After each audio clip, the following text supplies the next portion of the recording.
Hello friends, आप सबका एक बार फिर से स्वागत है हमारे चैनल स्मिता क्लासेस में।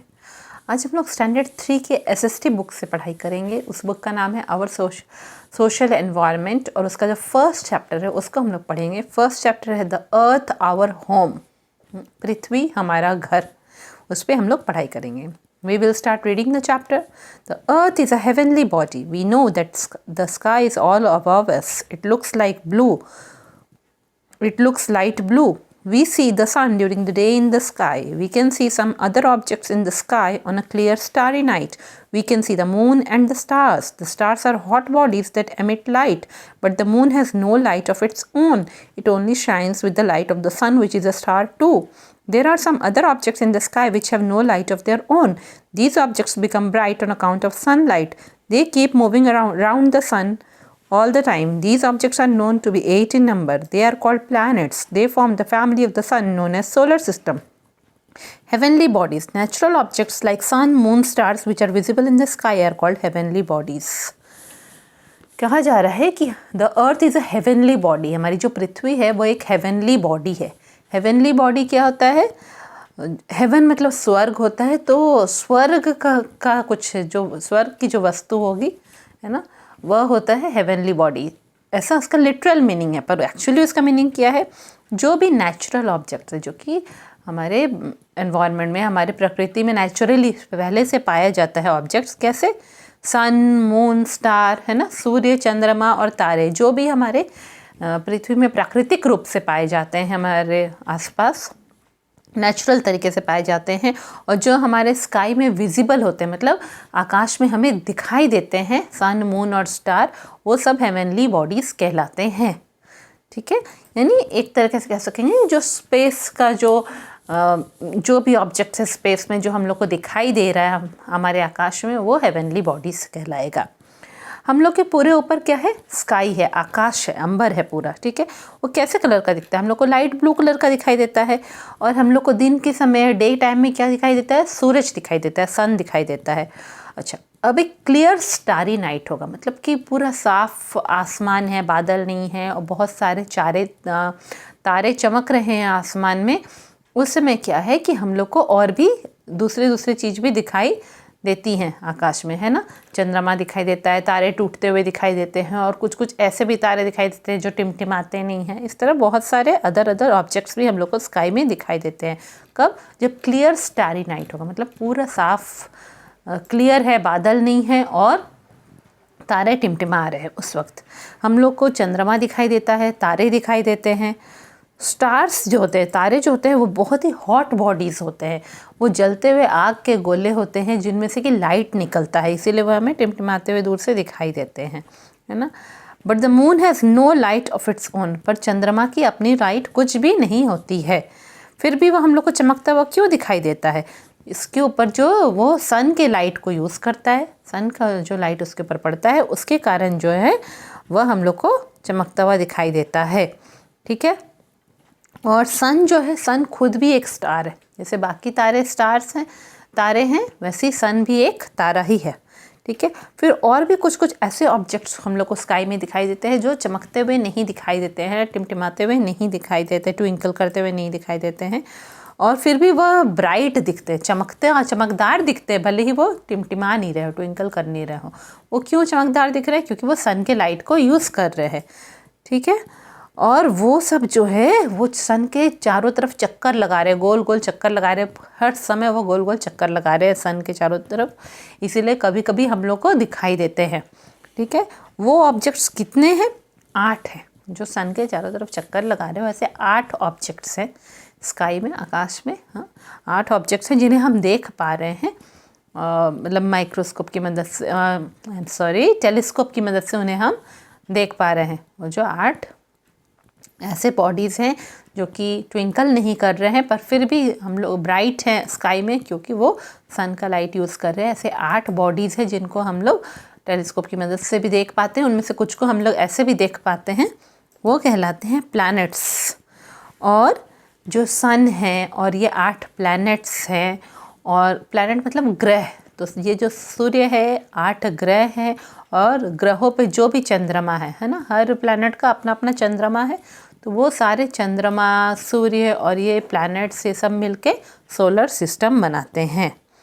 ठीक है, यानी कि सोलर सिस्टम में क्या होगा, सन होगा, 8 प्लैनेट्स होगा, मून होगा, जो हमारा चंद्रमा है उसे हम लोग के पास जो हेवनली बॉडी अर्थ के पास उसे हम लोग चंद्रमा कहते हैं।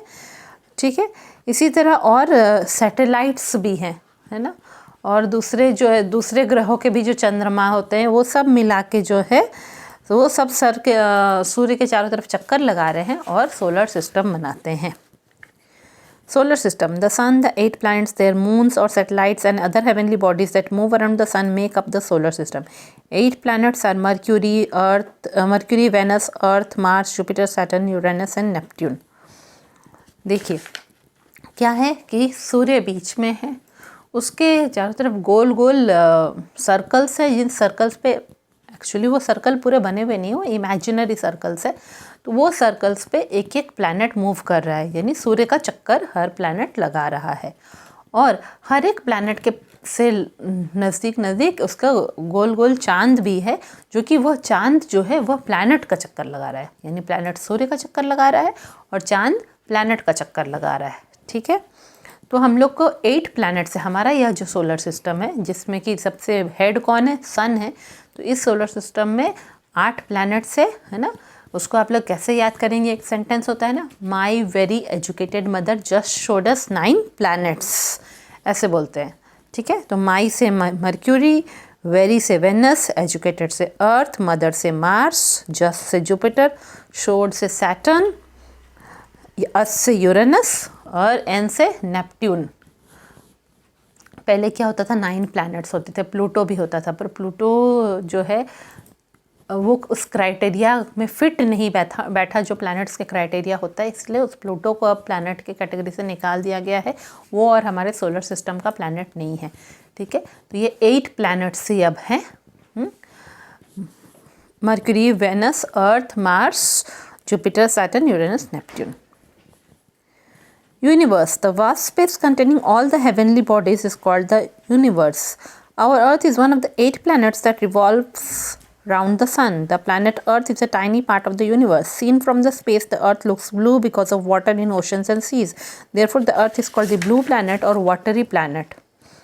The Earth is the home of all living things. We live on the Earth. Plants and animals also live here. So far, we do not know of any other place in the universe other than the Earth where life exists. अब universe जो है, ब्रह्मांड, उसे हम क्या कहेंगे, ये जो जितने भी हेवनली बॉडीज़ है, जितने भी चांद है, तारे हैं, सूर्य है, ग्रह है, उनके आसपास जो बड़ी खुली सी जगह है, ठीक है, वो वास्ट ओपन स्पेस है, बड़ी खुली सी जगह जो है, उसे ही कहते हैं हम यूनिवर्स कहते हैं।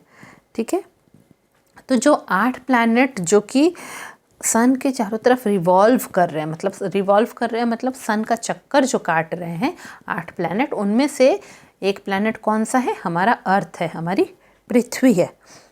हमारी जो पृथ्वी है वो इतने बड़े यूनिवर्स का एक छोटा सा टाइनी सा पार्ट है, बहुत ही छोटा पार्ट है ना, बहुत ही छोटा पार्ट है इस पूरे ब्रह्मांड का। हमारी पृथ्वी बहुत ही छोटा पार्ट है इस पूरे ब्रह्मांड का।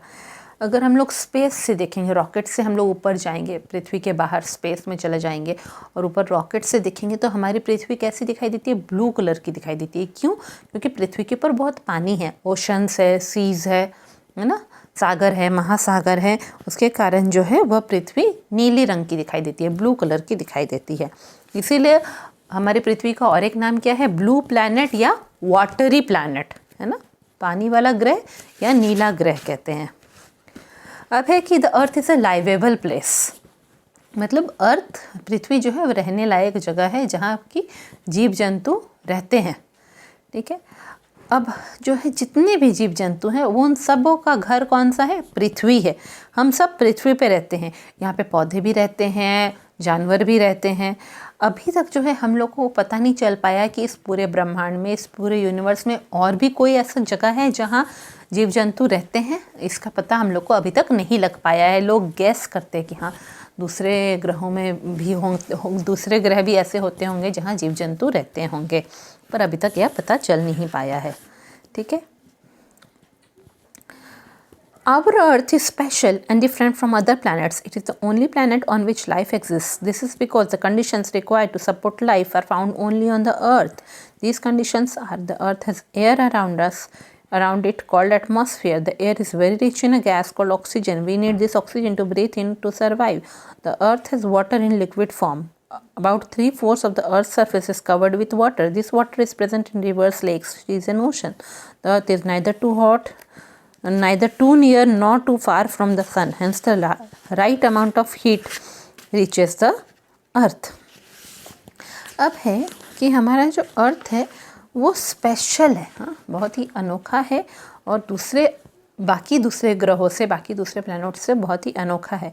ये एकमात्र ऐसा ग्रह है जहाँ पे कि लाइफ एग्जिस्ट करता है ना, प्राणी रहते हैं। एकमात्र ऐसा ग्रह है, ऐसा प्लैनेट है। क्यों? क्योंकि ऐसे कंडीशंस जो कि लाइफ को सपोर्ट करे, मतलब ऐसे हालात, ऐसे कंडीशंस जिसमें कि जीव जंतु जीवित रह सके, वैसे हालात हमारी पृथ्वी पे प्रेजेंट हैं। वो कंडीशंस क्या है? अर्थ has air around it called atmosphere. हमारी पृथ्वी के चारों तरफ गैसेस का पूरे कंबल जैसा लिपटा हुआ है, एयर ब्लैंकेट है, जिसको कि हम क्या कहते हैं? एटमॉस्फेयर कहते हैं। ठीक है। अब उस एटमॉस्फेयर में तरह तरह की गैसेस हैं। उनमें से एक गैस कौन सी है? ऑक्सीजन है। और जितने भी जीव जंतु पृथ्वी पे रहते हैं उन सबको ऑक्सीजन की ज़रूरत है जीवित रहने के लिए। यानी हम लोग का जो एटमॉस्फेयर है, हमारे जो हवा का जो कंबल है अर्थ के चारों तरफ लिपटा हुआ, उसमें ऑक्सीजन गैस है, जिसके कारण जीव जंतु जीवित रह पाते हैं, सांस ले पाते हैं। दूसरा कंडीशन क्या है? अर्थ has water in liquid form. हमारी पृथ्वी पे पानी तो है, और वो भी क्या है? तरल अवस्था में है, लिक्विड फॉर्म में है ना। पानी के 3 फॉर्म होते हैं, आप लोग जानते हैं ना, आइस, गैस एंड वाटर। तो पानी जो है हमारे अर्थ पे वाटर वेपर के रूप में भी है, यानी गैस के रूप में भी है, आइस के रूप में भी है, स्नो जहाँ पे है, और लिक्विड फॉर्म में भी है, पानी के रूप में भी है ना, वाटर के रूप में भी है, बहता हुआ पानी भी है। About 3/4 of the earth surface covered with water. हमारे पृथ्वी को अगर हम 4 टुकड़ों में डिवाइड कर दें तो उनमें से 3 टुकड़ों में पानी भरा हुआ है और 1 टुकड़े पे क्या है? ज़मीन है। ठीक है। 4 इक्वल टुकड़ों में अगर हम लोग उसको डिवाइड कर दें, ये पानी पृथ्वी पे कहाँ कहाँ है? नदियों में है, तालाबों में है, समुद्र में है और महासागर में है। ये दूसरा कंडीशन था कि पानी है, पानी सारे जीव जंतु को चाहिए जीवित रहने के लिए, तो पानी भी है। तीसरा कंडीशन क्या है? अर्थ जो है that is neither too near nor too far from the sun. सूर्य के बहुत ही नज़दीक नहीं है, सूर्य से बहुत ही दूर नहीं है। बहुत नज़दीक होने से क्या होगा? बहुत गर्मी होगी पृथ्वी पे, जिसके कारण जो है जीव जंतु नहीं जीवित रह पाएंगे। और बहुत दूर होने से बहुत ज़्यादा ठंडी होगी, उसमें भी जीव जंतु जीवित नहीं रह पाएंगे। मतलब बिल्कुल सही दूरी पे पृथ्वी अवस्थित है, पृथ्वी एग्जिस्ट करता है सन से बिल्कुल सही दूरी पे, जहाँ पे ना बहुत ठंड है ना बहुत गर्मी है। राइट अमाउंट ऑफ लाइट पहुँचता है सन का। सन हम लोग को क्या देता है? सूर्य लाइट और हीट देता है, तो बिल्कुल सही अमाउंट ऑफ हीट पृथ्वी पर पहुँचता है और पशु प्राणी, जितने भी प्राणी हैं वह जीवित रह पाते हैं। The shape of the earth. If you stand in an open field or on the seashore, you will see that the earth appears flat. That is why people long ago were afraid to travel too far. They feared that they would fall off the edge. Even when Galileo, the great astronomer, pointed out that the earth is round and it revolves around the sun, no one believed him. In 1519, Ferdinand Magellan, a Portuguese sailor, started his sea voyage with his soldiers from Spain and sailed around the world. Kept sailing in one direction. After 3 years, his soldiers reached the very place from where they had started their voyage. This proved that the earth is round. Voyage, a long journey involving travel by sea or in space. अगर हम लोग खुले मैदान में खड़े रहेंगे, open field में खड़े रहेंगे या शी शोर पे, समुद्र के किनारे पे खड़े रहेंगे, तो हम लोग को ऐसा लगेगा कि कुछ दूरी पे जाके पृथ्वी ख़त्म हो जा रही, पृथ्वी फ्लैट है। हाँ, ऐसा फील होता है। आप कभी समुद्र के साइड में खड़े होकर देखें, ऐसा फील होता है कि बस आगे जाके यहाँ पृथ्वी का एंड हो गया है, पृथ्वी फ्लैट है। ठीक है। इसलिए बहुत पहले जब टेलीस्कोप वगैरह नहीं थे तो लोग बहुत डरते थे समुद्र में दूर तक जाने में। उन्हें लगता था आगे जाके हम वहाँ से गिर पड़ेंगे, आगे पृथ्वी ख़त्म हो जाएगी। ठीक है। वो लोग ट्रैवल नहीं करते थे समुद्र में, शिप्स में वो लोग दूर दूर तक ट्रैवल करने नहीं चाहते थे। उन लोग को लगता था उसके एज पे, उसके एंड पे वो गिर पड़ेंगे। जो गैलीलियो था ग्रेट एस्ट्रोनॉमर था, ठीक है। एस्ट्रोनॉमर वो होते हैं जो कि ब्रह्मांड का स्टडी करते रहते हैं, यूनिवर्स के बारे में स्टडी करते रहते हैं। तो इन्हीं में से एक था गैलीलियो, जो कि बहुत ही बुद्धिमान और बहुत ही टैलेंटेड इंटेलिजेंट एस्ट्रोनॉमर था। उसने लोगों को बताया कि पृथ्वी गोल है और वो सूर्य का चक्कर काटती है। पर उस वक्त लोगों ने उस पर विश्वास नहीं किया, क्योंकि लोग देख नहीं पा रहे थे, लोगों को पृथ्वी फ्लैट नज़र आ रही थी। फिर जब 1519 जो ईयर था, उस समय एक आदमी था फर्डिनेंड मैगलन। वो कौन था? पोर्टुगीज सेलर था। वो पोर्तुगल देश का रहने वाला था और वो एक सेलर था, मतलब जो समुद्र में शिप में इधर उधर जाता है, वैसा वो सेलर था एक, ठीक है। तो वह जो है उसने डिसाइड किया कि वो अपने जितने सेलर्स हैं, ठीक है, मतलब अपने जो उनके साथी हैं जो कि समुद्र में यात्रा करते हैं, उन सब के साथ जो है वो स्पेन से निकलेगा। यूरोप में स्पेन है, वहाँ स्पेन से निकलेगा और दुनिया का चक्कर लगाएगा, ठीक है। वो एक वॉयज पे निकला। वॉयज क्या होता है? बहुत लंबा सफ़र होता है। इधर आप स्पेस में जा रहे हैं, रॉकेट से जा रहे हैं स्पेस में, बहुत लंबा सफ़र तय करके, बहुत लंबी यात्रा तय करके, या समुद्र में जा रहे हैं लंबी यात्रा तय करके, उसे वॉयज कहते हैं। तो वो जो है अपने साथी नाविक सबके साथ, सेलर्स के साथ कहा कि हम लोग वॉयज पे जाएंगे समुद्र में, ठीक है। वो लोग शिप में बैठे, वो लोग चलना शुरू किए। एक ही दिशा में वो चलते जा रहे थे, ऐसा नहीं कि वो बार बार मुड़ जा रहे थे, इधर उधर दिशा बदल रहे थे, एक ही डायरेक्शन में वो चलते रहे। 3 साल तक वो लोग अपने शिप से आगे बढ़ते रहे। 3 साल के बाद उनका शिप तैरता तैरता किस जगह पे आया? उसी जगह स्पेन में आया, जहाँ से उन्होंने अपने इस वॉयज की, इतने लंबे जर्नी की शुरुआत की थी, ठीक है। तो इससे फर्डिनेंड मैगलन ने प्रूफ कर दिया कि नहीं, अर्थ जो है राउंड है। गैलीलियो ने जो कहा था सही कहा था। हम घूम घूम के गोल पूरी पृथ्वी का चक्कर लगा के वापस हम लोग वहीं पहुंच आए हैं, ठीक है। फिर उसके बाद this is further proof when in 1968 the American astronauts Neil Armstrong and Edwin Aldrin landed on the moon and took the photographs of the earth from there. The earth looked like a ball. We call this shape a sphere. It is flat at the top and the bottom, just like an orange.